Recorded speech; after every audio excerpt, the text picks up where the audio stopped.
আবারও প্রকাশ পেল বিধায়ক ভগবান দাস মহাশয়ের মানবিক রূপ।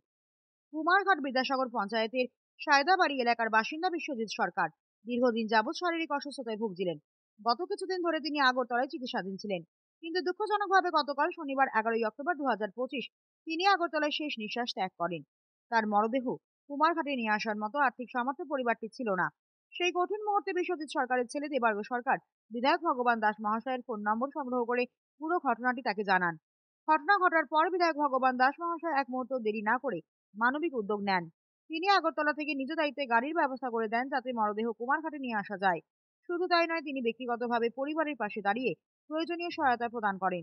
মানবিকতার এই অনন্য দৃষ্টান্ত আবারও প্রমাণ করে দিল যে বিধায়ক ভগবান দাস মহাশয় শুধুমাত্র একজন জনপ্রতিনিধি নন, তিনি মানুষের প্রকৃত বন্ধু ও আশ্রয়স্থল।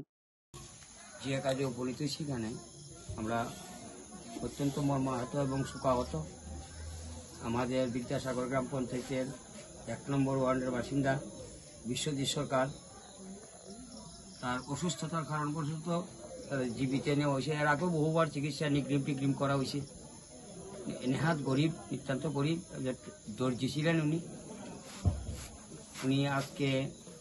ওনাকে আজকে 2 দিন যাবৎ জিবি হাসপাতালে ভর্তি করা হয়েছিল। জিবিতেই ওনার দেহ রক্ষা হয়েছে হসপিটালে। এখন আনার মতো আমাদের কোনো ব্যবস্থা, তার কোনো ব্যবস্থা নাই। এমন নেহাত গরিব একটা ছেলে, সেও টিউশনি করে খায়।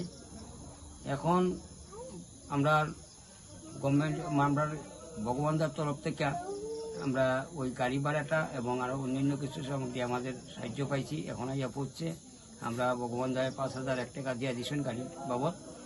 আর আমরা যেটা শ্মশান বন্ধুর যে কাজগুলো করতেছি, আমরা কুমারঘাট শ্মশানে নিয়ে যেতেছি, জাতীয় শ্মশানে। সেখানেও আমরা ওইখানে আত্মীয় স্বজন সবাই মিলিয়ে ওই 3,500 4,000 টাকার মতন লাগে। এটা আমরা একটা ব্যবস্থা করে এখন আমরা নিয়ে যাইতেছি। আমরা দাদার কাছেও এবং সবার কাছেই, এলাকাবাসী সবার কাছেই আমরা একটা প্রার্থনা থাকবো, গরিব ছেলেরা যাতে তার বাবার ক্রিয়াকাণ্ড করতে পারে সুষ্ঠু মতে এবং সমাজে উঠতে পারে, সেই দিকে যেন সবারই একটু নজর থাকে। এই আমার কথা, কি সবার কাছে আমার একটা আবেদন। নমস্কার। ব্যুরো রিপোর্ট, হাল্লা বোল।